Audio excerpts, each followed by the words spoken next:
Акыркы 11 айдын ичинде Жалал Абад облусунда 289 адам бруцеллез оорусуна чалдыккан. Бул былтыркыга салыштырмалуу 22%га көп. Бруцеллез адамдын жана жаныбарлардын нерв клеткаларын, жүрөк тутумун жана муундарын жабыркатуучу жугуштуу оору. Жанагы жаш балдар арасында дагы катталган учурлар көбүрөөк. Былтыркы жылы 29 учурга катталган болсо, жаш балдар арасында.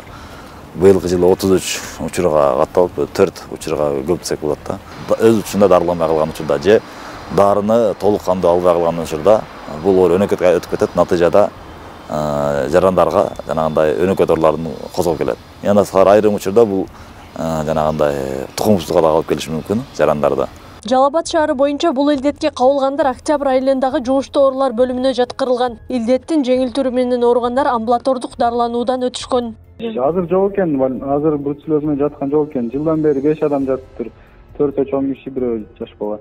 Бул оору адамга малдын продукцияларын пайдаланып жатканда жугары адистер тарабынан айтылды. Андыктан малдын этин жана сүт азыктарынын коопсуздугун көзөмөлдөө зарылдыгы күч. Малдын арасында бир 21 жыл башынан 11 айдын жыйынтыгы боюнча 22 баш малдан катталып, 16 башы союлду бүгүнкү күндө.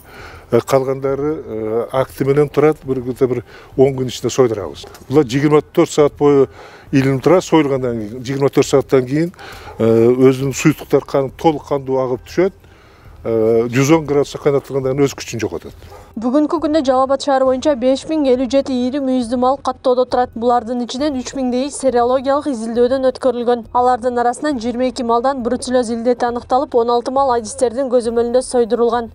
Акылай Карабаева, Аскар Маматсаков, регион.